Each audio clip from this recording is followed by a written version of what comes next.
Hello and welcome to the session on building leadership capability. My name is Abby Hunt and I am the Managing Director of Veraison, and shortly we will be joined by the General Manager of People and Culture, Deva from Brightwater Care Group. So what we're talking about today in this little snippet is a little bit about the leadership program that we've created in partnership with Brightwater Care Group. We've actually been running that for 15 years now, so it's adapted from a lot from where we started 15 years ago. We really partner with Brightwater and other organisations to make sure that we develop a program that is tailored specifically to the needs of the group. And that varies every year depending on who's in our group and what skills and experiences and challenges that they might be facing. So I'm going to take you through a little bit about what we do as an organisation and how we work with our partners long term. And then I'm going to hand over to Deva, who's going to share the success of the leadership program that was run at Brightwater this year. So we're really big on capability, and the first thing that we do in any kind of program that we develop is to make sure that we're really clear on the current capability strengths and gaps or developmental areas for that particular cohort. So once we're clear on the capability, we then design the program. So capability obviously leads to and impacts on culture, and culture, as we know, impacts on outcome or performance. So we assess the current capability. We then build the program based on those gaps. So let's say an organisation is really strong, or shall I say the cohort is very strong in financial management, or they're very strong in emotional intelligence and how to have performance conversations. Then we don't need to develop a program specifically around those modules. We can spend more time on looking at the designing modules that are relevant to the biggest gaps of that particular group. So we build that program together with key people within the organisations, and we also make sure that we are including relevant challenges, case studies, to make sure that they're really on point with what the organisation needs their leaders to learn. We have a very different approach to a lot of organisations who do leadership. So whilst many people can go on a wonderful delegation course or time management course or performance management course, we can learn those skills, but there's often an underlying reason why we don't do it. So we really tap into the underlying reason or the view or the thinking behind why people do or don't do what they do. So in order to create and sustain longer term kind of results, we want to make sure that the individual really gets underneath to the reason why they behave the way that they do, and reform a new way of thinking to encourage a new way of being. So this is an example of what we use to identify the current strengths and also gaps or developmental areas. So some of you might have heard of the Silke 360 before. It's the first care capability survey 360 assessment tool for our industry. And we're getting a lot of people using this, which is fantastic. So the Silke, as you can see here, identifies the 5 leadership capability areas, from leading self, leading others, leading purpose, leading business, and leading change. And we've also got in there the aged care standards. So a leader will be assessed by, do a self-assessment. They'll have an assessment by their line manager, and they'll also have it completed by a number of different other raters. So it could be their peers, it could be customers, it could be family members, it could be other peers or direct reports. And so we get a lot of rich data. Now, this is an example of a group, and this is what we call an aggregate data. So what we do is each person goes through the Silke 360. Let's say there's 20 people in a group, and what we then do is we aggregate all of those results together. So an example of this group here, let's say it's a group of 20, we can see that this particular group has some real strengths when it comes to, let's say, the person-centered approach over here. We can see some strengths around the standard 1, which is the consumer dignity and choice. And what we see some gaps in, however, are around this innovation and leading change. You see the gap there. So that indicates that they might need some more support, this group, on change management and some strategic thinking. They've got the creativity and innovation, however, they're not having a chance to really figure out how do they implement that. So that's an example of where we could focus on this particular group in terms of developing a program. There's also another clear gap, as you can see, around leading others. So leading others, it might be around that, how do I develop people? How do I make sure that I'm building quality relationships?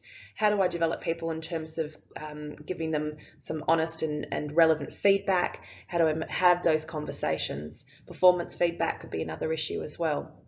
So it gives you an example of how we actually identify where those gaps are.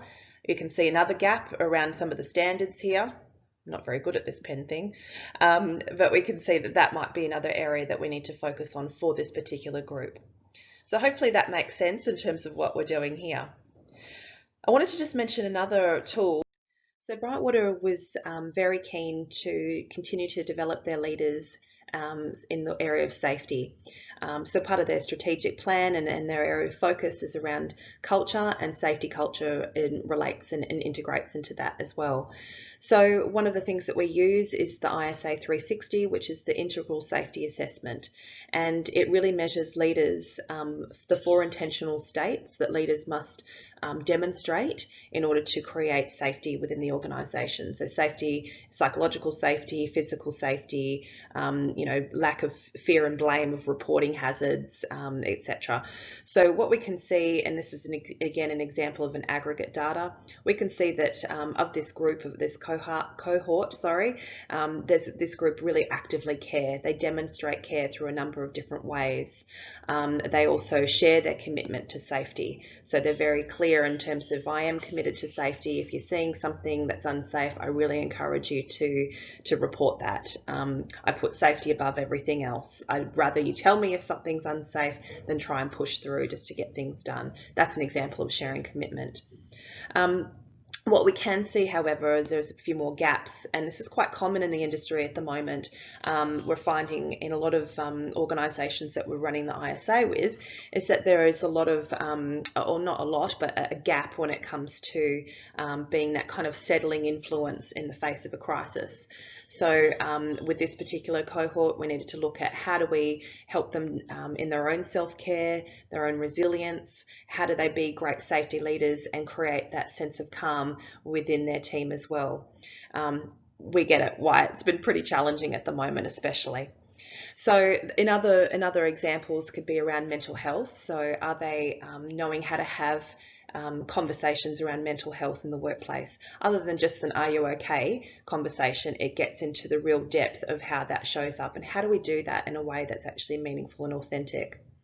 Other examples are around looking for gaps in policies and procedures as well. So it could be for this particular group, how are we embedding our learnings? So we might find a hazard, or we might have found a fix for something, and how we can do something safer. Are we making sure that we're communicating that to other areas of the organisation so that we can all win and all be safe? So there's a few gaps that we kind of notice, and therefore, again, tailor our program to make sure that it addresses those particular developmental areas. I'm going to hand over to Deva now, who's going to show you or explain to you as well the successes of the Brightwater Leadership Program for 2020. So over to you, Deva. Thanks, Abby, for introducing me. As Abby mentioned, my name is Deva North. I'm the General Manager of People Services at Brightwater Care Group. I just want to start by telling you a little bit about Brightwater Care Group. So we are a unique organisation. We provide services to a diverse range of clients and customers. We provide care and support to ageing clients in their home, in a transitional care setting, retirement living and in residential care. We also have diverse accommodation options for individuals living with a disability and provide capacity building support services for individuals living with a disability in the community. Commercially, we have one of the 3 biggest laundries in WA and also have a research centre to translate findings into improved client services. We have fixed locations across the Perth metro area and service clients from Two Rocks in the northern suburbs to Mandurah in the south. Brightwater is a mission-driven organisation. The decisions that we make are always considered with our mission in mind, and our mission, pursuing the dignity of independence, is central to everything that we do. The capabilities of the people within our organisation and the value on which we place safety play a critical role in our culture strategy. To achieve our mission, staff and leaders need to have the capability to pursue the dignity of independence with clients. They also need to have the capabilities to create, uphold and value safety for clients and safety for staff. Given the diversity of our business and staff, we have experienced significant challenges in achieving consistency in these critical areas. Like many large and geographically disparate organisations, we have silos that need to be broken down. Building greater consistency of skills and behaviours among our leaders is vital in our strategy to break down these silos.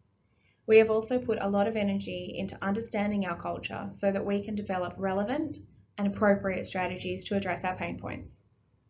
For example, we know the primary behaviours and motivations driving safety incidents at Brightwater, and we know that it is only by improving our safety culture that we will improve our safety performance. We are fortunate to have built a strong relationship with Veraison over the past 15 years.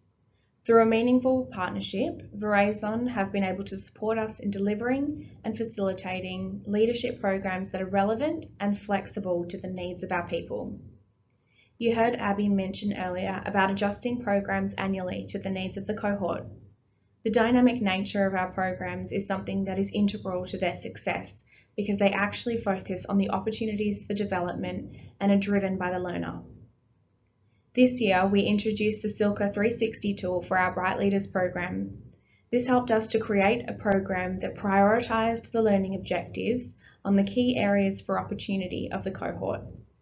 Our lived experience is that this results in a much greater return on investment and improves the engagement of and outcomes for participants. We also introduced the ISA 360 tool to address inconsistent leadership in safety and to help our leaders see the clear link between culture and safety. This year was a very special Bright Leaders cohort. Even with the additional pressures of COVID, and we know that there are many, nearly all of the initial participants completed the 19-week program. It is a huge time investment from the participants and their leaders that allows the participants to dig deep and reflect on their impact as leaders. Each individual has the opportunity for personal coaching and is actively encouraged to practice the skills they learn in the various modules at their workplace. Participants in the program, who come from across the business, are able to hear and learn from each other. This assists in breaking down barriers and organisational silos because the leaders are able to build deep and authentic relationships with each other. To sustain their growth and engagement, we have also provided opportunities for the participants to develop an improvement initiative from scratch that they are passionate about. Our observations and experience is that by working together and across business units, we are benefiting from much richer ideas and outcomes that will improve the lives of our staff and our clients. The projects currently underway are all intended to contribute to a place where people can be physically, mentally and culturally safe. This includes projects in relation to mental health and wellbeing, roster planning and staffing models, navigating language barriers to create one team, and succession planning. Thank you for the opportunity to speak today about a program that Brightwater is immensely proud of. I would really love for you now to hear from Paul Goodfield and Linda Van Ziel, recent graduates of the Bright Leaders program. Thank you. When my manager first nominated me for the Bright Leaders course, I was a little hesitant to begin with. In other positions I've held, I've done a couple of managerial courses and a leadership course, and I felt that a lot of the time I wasn't really coming away with any new knowledge or with anything I didn't really know before. So I was a little sceptical going into it. However, I found once I started the course that it really seemed, I felt as if though it had been tailored to what I needed. The Silke really gave me greater insight into myself, and also helped me understand the perceptions of others as they saw me. Same with the ISA. Okay. Hi guys, I'm Linda from Brightwater, the Cove in Mandurah, and I had this wonderful experience of being a participant in the Bright Leadership course with Veraison. I really enjoyed every single minute of it. It was the most interactive course that I ever attended. I really wished that I have done it 5 years ago. It would have helped me so much. But nevertheless, I've now got a lot of skills that I can use, and I am definitely using it. The moment I come across a little bit of a hurdle, I just think, view, action, resolve. It just comes automatically. We were very happy to be in a wonderful group of all across Brightwater, all different kinds of people. We learned a lot about ourselves and about other people, so we're much more tolerant and understanding people and why they do things in a certain way. I've now have the skills to actually use some of those things that I've learned, and I can empower a lot of people with that, not only at work, but also in my private life. I've got 3 adult daughters, and I constantly refer back to some of the things that I've learned. I also listen to my inner coach, and I know that a bit of self-care goes a long way, and that just gives you that confidence and that empowerment to use your voice in a positive way and approach people where you really have to. And I can recommend it to anybody in Brightwater. Any career path that you take, you can learn something from this course. So thank you very much for that. So look, I hope that you've enjoyed and got something out of the presentation just now. And I want to thank Deva for being part of this and also sharing the experiences that you have. And we're just really proud to have worked in partnership with Brightwater for so many years and to watch the number of leaders grow through the program. I think we've, in the total of time, probably developed over 500 leaders within the organisation. So it's a real achievement and a real testament to Brightwater for their investment in the most important part of the business, which is people. So we were also really excited to be partnering with LASA this year, and they are going to be including Silke 360 as part of their 2021 leadership program, which will be fantastic, and we're really looking forward to seeing some of the results from that too. If anyone would like to reach out and have, if you have any other questions or any comments, then myself and Deva would be happy to answer any questions that you might have. And yeah, we hope you enjoy the rest of the conference. All the best. Thank you.